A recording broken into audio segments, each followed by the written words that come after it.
Public worship, napakabuti na tayo nakaaawit, nakasasayaw, nakapagpapahayag. Subalit isa rin pong paraan ng pag-worship ay katahimikan at yung mga sikreto nating mga ginagawa. One of the priorities of Christ was His private spirituality. So Mark 1:35, very early in the morning, while it was still dark, Jesus got up, left the house, and went off to a solitary place where He prayed. Nakikita po natin ang pagpapahalaga ng Panginoon sa tahimik na pagsamba, sa private worship. Christianity and Christians also find a lot of strength and power in private spirituality, in secret worship. Ang atin pong pag-aaral ngayon, pinamagatan nating Secrets that Jesus Loves. Heavenly Father, we pray that You may be our speaker today. Lord, ano man po ang maaring hadlang na inilagay ng kaaway upang kami mapagpala Nyo sa pangalan ng Panginoong Hesus ay aming ibinubuwag, aming nilalampasan through our faith in Your Son, Jesus. Whatever malicious plans the evil one had made against His assembly, we destroy and frustrate by the power of the Lord Jesus. And we put ourselves under Your protection, O Heavenly Father. Your name is the banner that rings, that is in our heart, O Lord. This is the banner that flies from our hearts. Your name, no other name but the name of Jesus, O Lord. At ang aming kahilingan, Panginoon, kayo po maghari sa dakong ito. Maghari kayo sa aming kalagitnaan at higit sa lahat maghari kayo sa aming puso. Kung meron mang mga kapaitan, mga takot, mga karamdaman, kasalanan, anumang maaaring maging hadlang para kayo tuloy-tuloy ang makapagpala sa amin, Panginoon, sinusuko po namin sa inyo. Ipatawad niyo po ang aming mga kasalanan. Bigyan niyo po kami ng kalakasan at turuan niyo kami, Lord, na sa inyo lamang magtuon ang aming paningin. Teach us, Lord, to bring every thought captive to the name of Your Son, Jesus. And this is what we like to do. We like You, Father, to move within our midst, to accomplish Your holy purpose, to do Your will. And may You purify even our motives for being here today. Ano mang nakikita niyo, Lord, na mga kagustuhan namin na hindi ka nais-nais, inyo, Panginoong, puksain sa liwanag ng inyong kaluwalhatian. At kami na pasasakop ng lubos sa inyo, asking You, do Your will in our midst. We praise You and thank You, Father, and we ask You to speak to us powerfully. In Jesus' mighty name.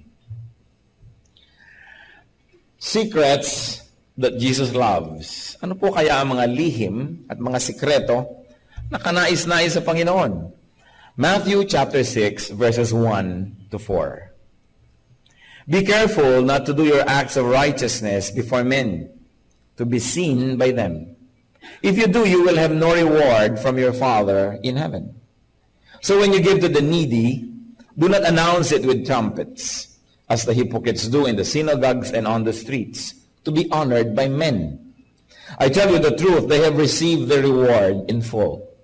But when you give to the needy, do not let your left hand know what your right hand is doing, so that your giving may be in secret. Then your Father who is in secret, who sees what is done in secret, will reward you. And may the Lord continue to bless us by giving us the key to understand His words. So we're going to talk about secrets that Jesus loves, and one of that is secret giving.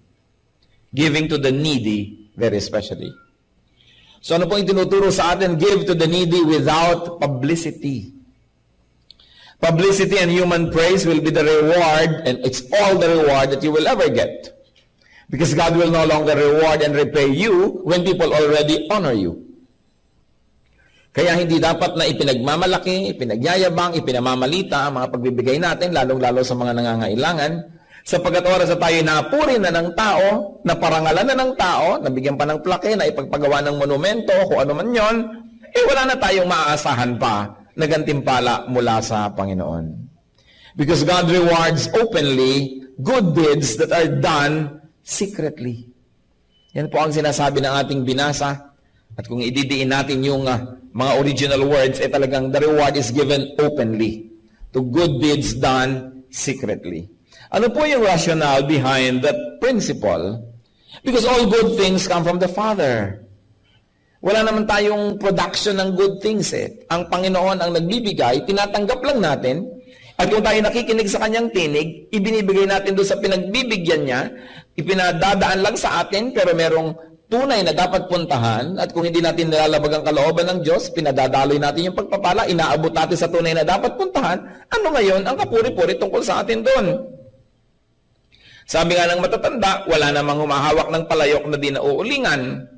Kaya kung tayo'y daanan man ng pagpapala tungo sa iba, siguradong meron na rin natira sa atin at meron na rin tayong napala, bagamat hindi lahat-lahat ay naging atin, pero tayo na rin yung unang nag-benefit doon. So hindi natin pwedeng sabihin na tayo'y giver, tayo yung mga taga-abot lamang. At napakabuti ng Panginoon na maging yung taga-abot, may natitira para sa Kanya. O sige, bilang taga-abot, ito'y para sa iyo. Ngayon yung iba, iabot mo na. Kaya hindi marapat na sobrang naitatanghal ang pag-aabot sapagkat ang Panginoon na aagawan ng kaluwalhatian. James 1:17, every good and perfect gift is from above, coming down from the Father of the heavenly lights, who does not change like shifting shadows. So the Father is the real source, the Father is the real giver. Therefore, the so-called charitable people are just vessels, channels of blessings. Salamat at dinidinig nila ang tinig ng Panginoon, sinusunod nila yung bilin, pero ang tunay na dapat na itanghal ay yung pinanggalingan ng pagpapalang yon. When people unjustly receive the praise that should be given to God, then God is not honored. And when people keep themselves out of sight, when people get out of the way, God is honored. When recipients do not and cannot identify the channel of blessing, they inevitably look up to the source, who is none other than God. Kung biglang pagbukas nyo ng inyong pinto sa isang umaga, ay may pagpapalang nando na, hindi nyo alam kung sinong nagbigay, hindi nyo alam kung sinong pasasalamatan, natural, wala na kayong ibang pagpipilian pa, at napapasalamatan tuloy natin na itataas ang pangalan ng Diyos. Kung minsan, sobra tayong nagiging beholden to the human instruments, that God is taken out of the equation. Ano pa yung mga instances na muntik nang maagawan ang Panginoon ng kaluwalhatian pero mabuti na lamang at may nagtutuwid doon sa mga muntik ng mga magkamali? Halimbawa sa Revelations 22 verses 8 to 9, ito pong si John ay pinakitaan ng anghel ng mangyayari sa future, at anong ginawa ng John na ito doon sa anghel na nagpakita sa kanya? I, John, am the one who heard and saw these things. And when I heard and seen them, I fell down to worship at the feet of the angel who had been showing them to me. But he said to me, do not do it. I am a fellow servant with you and with your brothers the prophets and all who keep the words of this book. Worship God. Tama nga naman. Matapos maging usher yung anghel, ipinakita kay John yung mangyayari sa future. Ang ginawa ni John, pagkat he was in the presence of a heavenly being, ay nagpatira pa siya sa paanan ng anghel para sambahin ng anghel. Sabi ng anghel, maghunos dili ka, tumayo-tayo ka dyan, tigilan mo yan, huwag mong ituloy. Sapagkat ako'y tulad mo lang, tulad din ng mga propeta, at tulad ng sino mang susunod sa mga nakasulat dito sa aklat na ito, na salita ng Panginoon. Ang gawin mo, sambahin mo ang Diyos lamang. Hindi tinanggap ng anghel yung papuri, hindi niya tinanggap yung pagsamba. At nakita niyo po na pati si John, na ngayon marami na rin sigurong nagdadasal kay John. No? Si John na ngayon ang patron. Siya na ngayon ang dinadasalan. Samantalang once upon a time, nagdadasal din siya doon sa anghel at itinuwid siya ng anghel. Sabi niya, ikaw, ako, ang mga propeta at sino man na susunod sa salita ng Diyos ay pareho lang tayong lingkod ng Diyos. Walang dapat itataas kundi Diyos lamang. Ito pong si Peter, na ngayon dinadasalan na rin ng marami, once upon a time, meron ding nagtangkang lumuhod sa kanyang harapan. Sa Acts chapter 10, 25 to 26. As Peter entered the house, Cornelius met him and fell at his feet in reverence. But Peter made him get up. Stand up, he said, I am only a man myself. So si Pedro, sinikap din na luhuran itong si Cornelius. Sapagkat ang pakiramdam ni Cornelius, banal na tao ito, lingkod ng Diyos, makaluhod. Sabi ng Pedro, tumayo-tayo ka kapatid, nakakahiya sa Diyos ang ginagawa mo.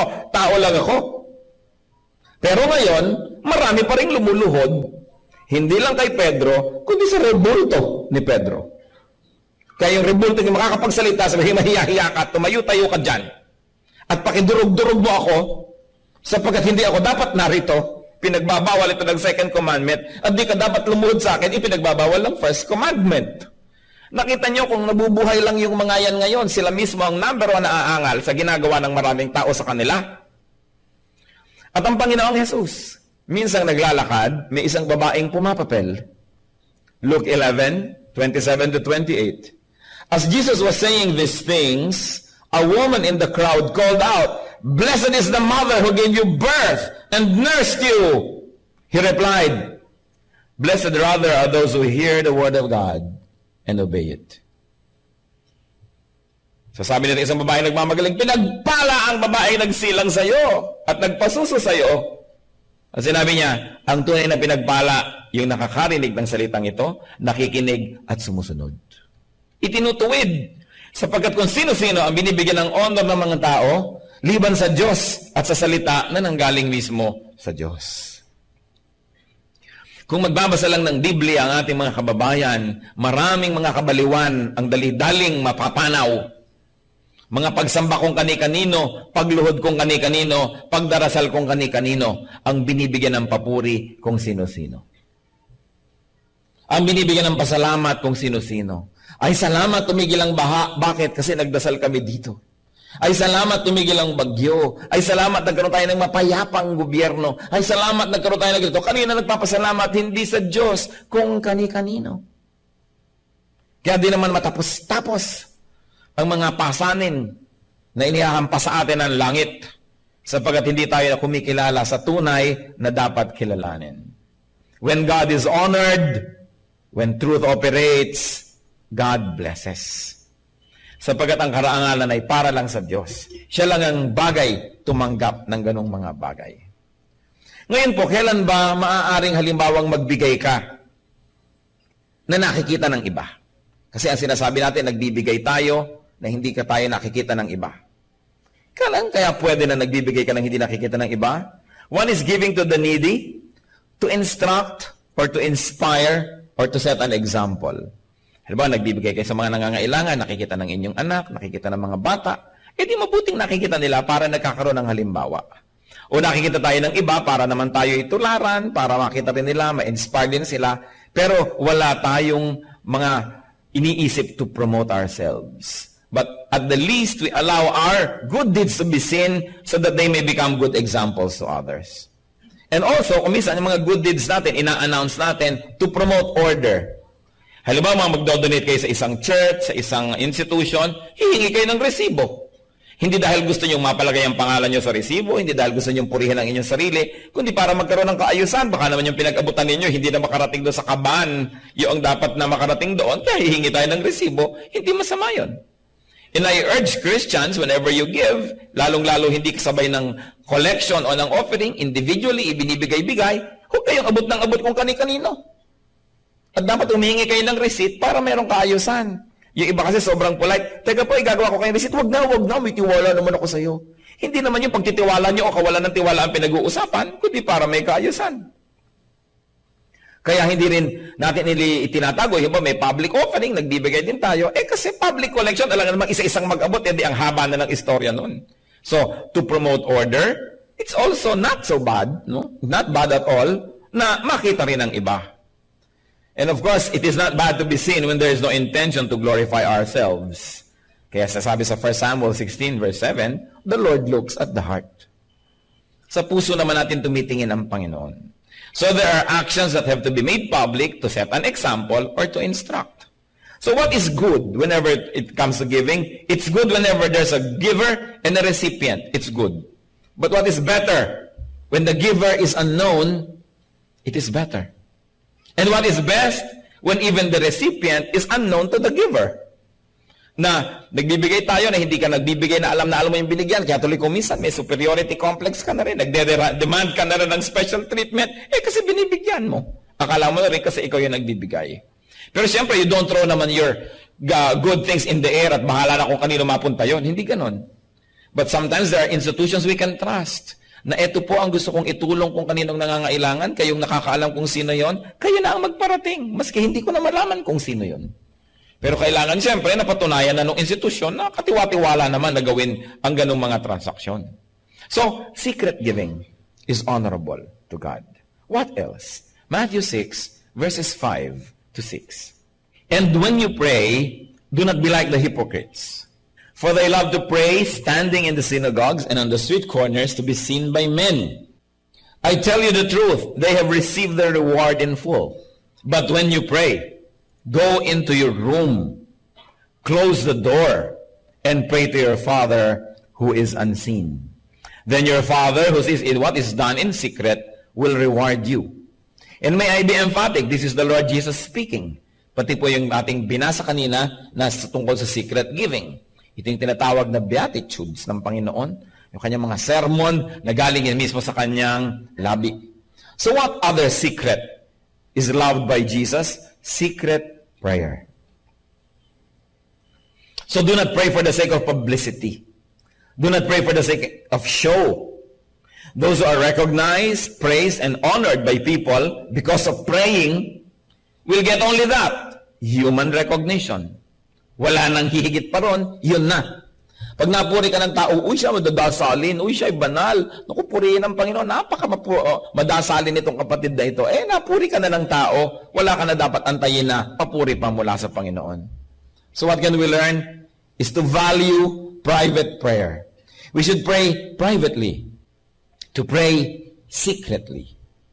Those who pray secretly will be rewarded openly by God. Makikita ng tao na talagang nire-reward ka ng Panginoon, bine-bless ka. Hindi maitatago, hindi maikukubli. And what's the rationale behind this? People who pray publicly and openly usually get the credit. They usually get the honor. And then usually, people become dependent on them. Ay, naku, wala pa ang ating mga prayer warrior, paano na kaya tayo? Ay, naku, wala yung mga prayer leaders natin, paano na kaya tayo? Bakit wala ba yung Diyos? Pag may isang taong gustong mag-pray, nandun naman ang Diyos na pe-prayan, di kumpleto na ang mga pangangailangan. But sometimes, self-styled prayer leaders and prayer teams can make themselves look so indispensable that people now forget that there is God. That they feel that the whole activity is incomplete without these people leading a prayer.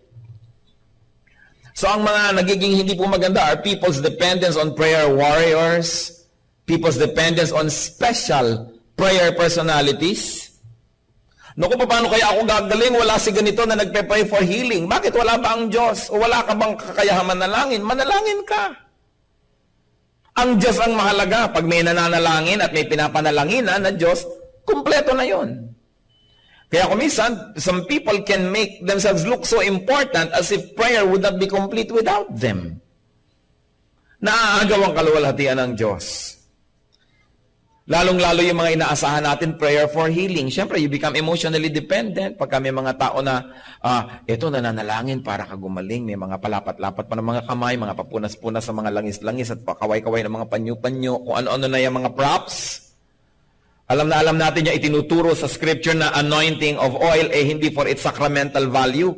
Hindi yung dahil in-anoint ka, may value yon at merong pampagaling yon. Yung context ng anoint the sick with oil is for its hygienic purpose and for its social purpose. Ibig sabihin, pabanguhan na yan, lotion na. Ibig sabihin, i-claim natin gagaling na, babango na yan at makikihalubilo sa atin. So, anoint with oil. Hindi yung pinahiran mo ng oil, nagpagaling tuloy yung oil.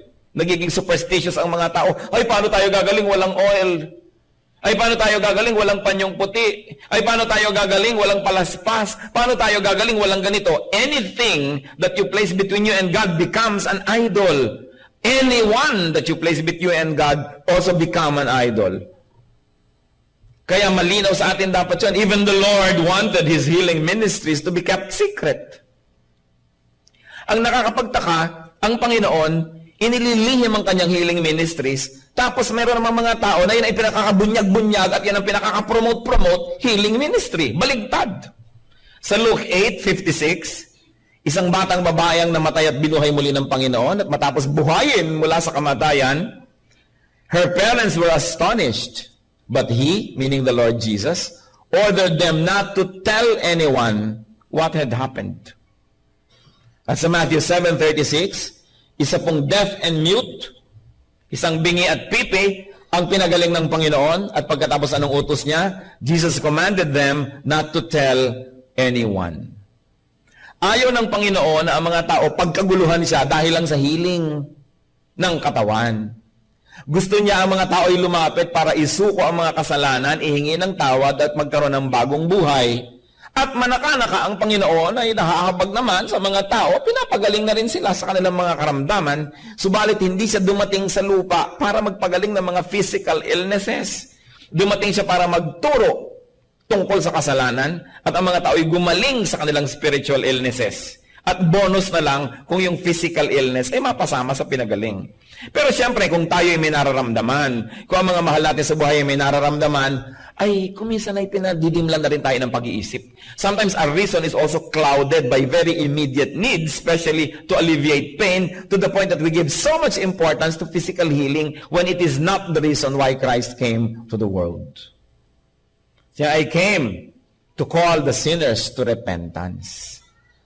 Kaya mag-ingat-ingat din tayo sa mga ministry ng mga healing na wala namang mga repentance itinuturo. Dumating kayo lahat sa luneta at sa isang iglap, gagaling kayo na hindi malamang tinuturoan ng Espiritu na magsisi sa kasalanan, hindi tinuturo ang magpasakop sa Diyos, ang inuuna, physical lang. Kung physical, gumaling ka. Tapos, paglakad mo sa bandaroon, ay nasagasaan ka ng jeep at namatay ka rin, nagpunta ka pa rin sa impyerno, di baliwala.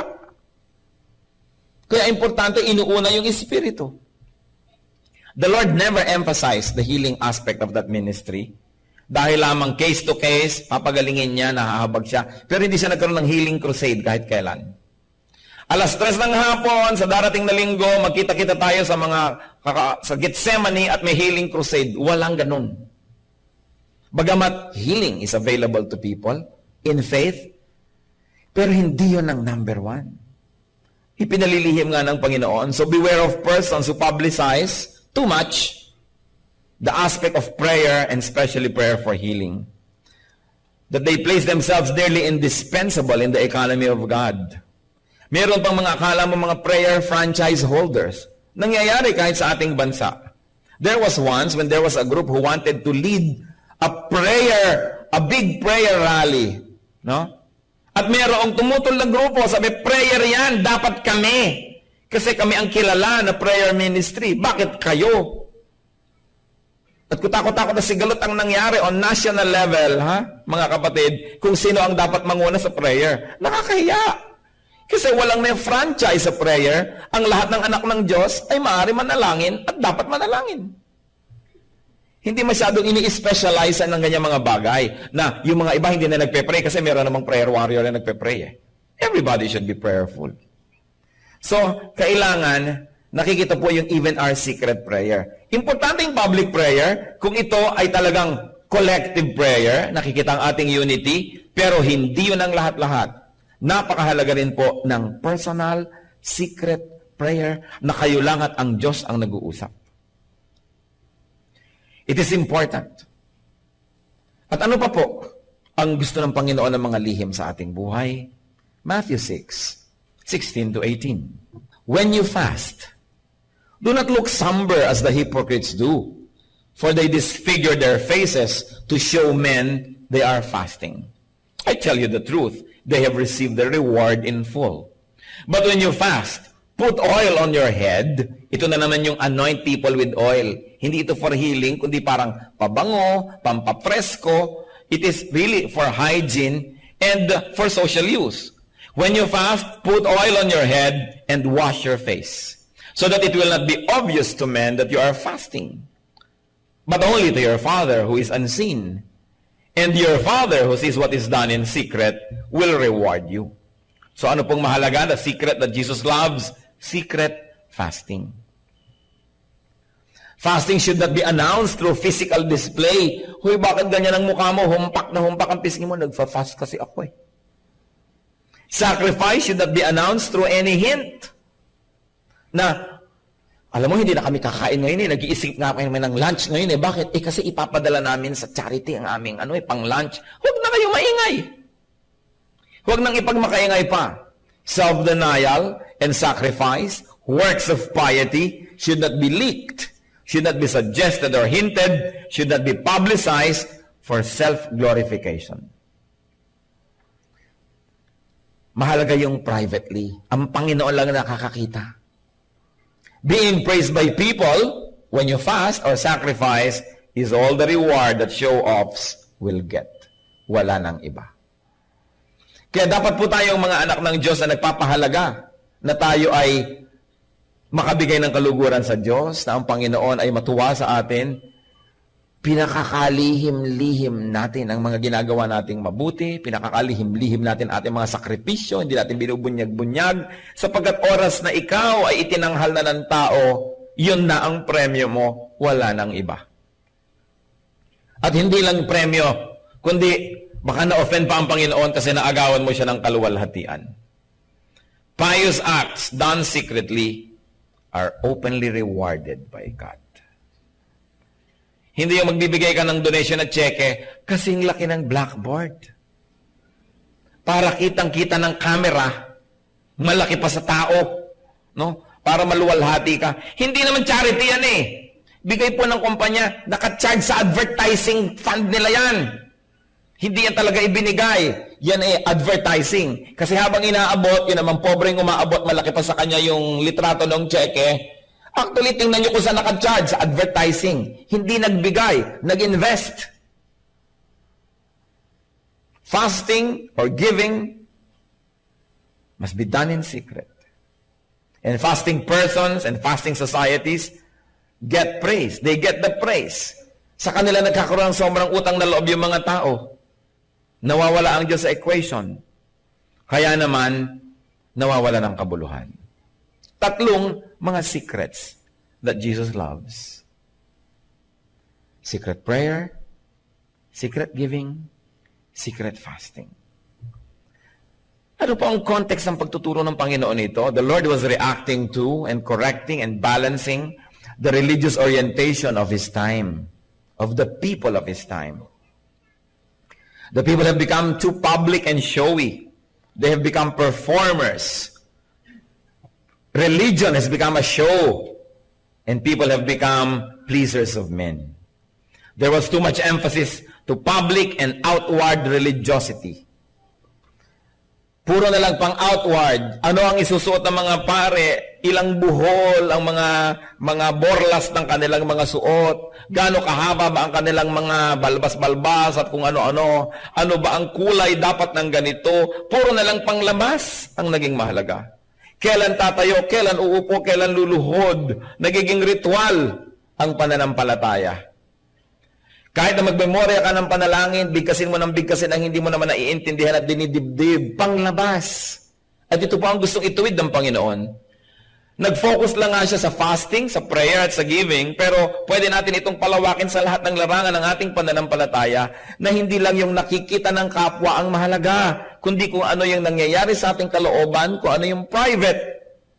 Tulad ng binanggit sa nauna nating mensahe. Hindi lang good manners ang hinahanap sa atin ng Diyos, na nakangiti ka pero naiinis ka sa iyong kapwa, nakangiti ka. At least nakangiti ka, may good manners ka. But spirituality is beyond good manners. Dapat nakangiti ka pero hindi ka naman galit sa loob, kundi nakangiti ka sa labas at sa loob ay nakangiti ka rin kahit talagang tunay siyang nakakainis kasi tayo ay nagbago na, marunong tayo magpatawad, marunong tayo magpasensya, so nakangiti ka sa labas pero hindi lang etiquette, kundi yun ang tunay mong niloloob. Mahalaga na nag-a-agree yung nasa loob at nasa labas. Kasi pag hindi nag-a-agree ang nasa loob at nasa labas, nagkakaroon tayong sakit. Nagpapanggap ka. Sobra ang stress ng iyong buhay. Ngayon, ang sasabihin niya, hindi na ako magpapanggap, talagang kakalmutin ko na yung kinakainisan ko. Hindi naman. First step yung nagtitimpi ka, panglabas, mukha kang maayos at payapa, maganda. Pero lagyan niya ng counterpart sa loob. Ibig sabihin, nagbagong loob na tayo, naghunos dili. Kaya yung tunay na pinanggagalingan ng ngiting yun, isang pusong nakangiti rin doon sa loob. Pagbabago sa kalooban. Kadalasan ang ginagawa ng maraming Kristiyano is nothing but just good manners. Kumusta ka kapatid? Nagkakamayan pa rin anino nila, nagsusuntukan. Hindi sapat yun, bagamat at least hindi tunay na nagsuntukan physically. Pero pag nagsusuntukan kayo spiritually, kahit physically, nagkakamayan kayo, ang nakikita ng langit ay yung parehong yun. At ang mahalaga, yung spiritual reality. Because God looks at the heart. So it is not enough that we are cordial. It is not enough that we are polite. But we must always surrender ourselves to the work of the Holy Spirit so that inwardly, we have really become kind and good and gracious and forgiving, that it is really what is depicted outside, yung totoong nangyayari sa ating kalooban. Ang mahalaga po, tulad ng sinasabi sa 1 Peter 3:3-4, your beauty should not come from outward adornment, such as braided hair and the wearing of gold jewelry and fine clothes. Instead, it should be that of your inner self, the unfading beauty of a gentle and quiet spirit, which is of great worth in God's sight. Now, before you get 1 Peter wrongly, hindi niya sinasabing huwag kayong magsuklay. Hindi niya sinasabing huwag kayong magsuot ng magagarang mga kagamitan o kahit ng mga alahas, lalo't malinis naman ang pinanggalingan. Hindi po yun. Ang sinasabi, hindi sapat na maganda ang nasa labas, tapos pangit ang nasa loob. Kailangan unahin nyo yung nasa loob. Pero hindi naman sinasabing, kung maganda ang yung kalooban, hindi baling pangit na yung nasa labas. Hindi yan, kasi people treated this as extreme eh. Minamaliit na nila yung mga nag-aayos, nagpupustura. Hindi yung masama. Lalo't galing naman sa mabuti yung isinusuot nyo sa inyong katawan. Ang point, hindi yun ang mahalaga kung sa kalooban naman ay napakapangit. Ngayon, maganda ka na sa loob at sa labas pa, di glory to God. Salamat. Because God is a God of beauty. So in giving, what matters is it is not what is openly given, but what is secretly withheld. Di po ba pinag-uusapan nga natin, hindi lang yung nakikita sa labas ang mahalaga, kundi yung nasa loob? Kaya kahit naman sa giving, hindi lang din yung nakikita sa labas ang mahalaga, kundi yung nasa loob. Not only what is openly given, but also what is secretly withheld. So Mark 12:42-44. But a poor widow came and put in 2 very small copper coins, worth only a fraction of a penny. So sa collection box noong temple. Calling his disciples to him, Jesus said, I tell you the truth, the poor widow has put more into the treasury than all the others. Paano nangyari yun? Dadalawang kusing lang yung hinulog niya. Yung iba ang lalakas, bagsakan. Nung nagbagsak yung mga mayayaman, blag, siguro yung magbarayan nila. Itong babae naman, sabi, tik. Kasi ang liit-liit nung coin hinulog. Pero sabi nila, pinakamaraming hinulog yan. Paano po nangyari? Sabi niya sa verse 44, they gave out of their wealth, but she, out of her poverty, put in everything, all she had to live on. So, hindi lang pala mahalaga yung publicly nakikita na binibigay natin na amount, kundi yung privately, yung pang natira, yung pala ang tinitingnan ng Panginoon. Hindi naman pinigil ng Lord yung babaeng, kawawa ka naman babae, exempted ka na, mahirap ka naman, huwag ka na magbigay. Hindi pinigil. Bakit hindi pinigil? Kasi alam naman ng Panginoon, yung binibigay natin, minumultiply niya. So habang nagbibigay tayo, hindi niya tayo pinipigil para sa may mamultiply. Hindi katulad ng attitude ng maraming kapwa natin mahirap naman kami, kayo na lang ang taya. Mayroong need yung church, yun na lang mayayamang pamilya ang magbigay. Kami na lang dito ang taga-upo, sila magbigay ng silya. Merong mga handaan, meron tayong magdadala ng kani-kanyang mga dala. Mahirap naman kami, hindi na kami magdadala, kayo na lang mayaman. Kaya tuloy lang yung mayaman kasi nagbibigay sila nang multiply ng Diyos. Yun naman mga makukunat, ayaw magbigay, ayan, anong multiply ng Panginoon? Di wala. Kung bakit meron tayong mentality, mayaman ka naman, kaya bigyan mo ako. Mga empleyado, mayaman na yung may-ari natin, nakawa na lang natin siya. Mayaman naman siya ikaw ba nagpayaman? Kung hindi ka naman katulong nagpunta ng kayamanan, bakit kasama ka ngayon kumukot-kot nun at gusto mong kumuha rin?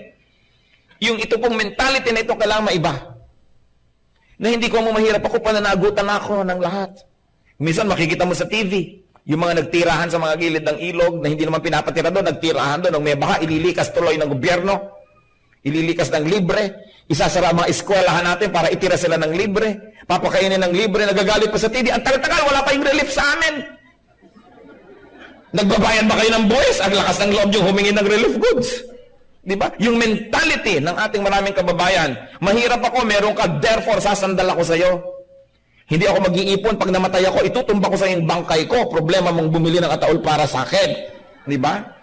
Hindi ko isipin na magkakasakit ako, pag nagkasakit ako, bigyan mo ako, meron ka kasi. This kind of mentality must be corrected. We should deserve before we desire. Kaya nakita niyo po yung babae, kahit mahirap siya, inilagyan niya yung kalahat-lahat, hindi siya pinigil ni Lord, kasi alam niya wala namang lugi sa nagbibigay sa Panginoon.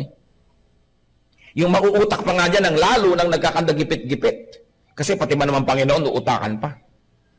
So, yung babae nagbigay, nakita ng lahat yon. Yung mga maraming pera, nagbigay din, nakita ng lahat. Pero ano niya kita ng Panginoon? Yung natira, matapos nagbigay yung lahat.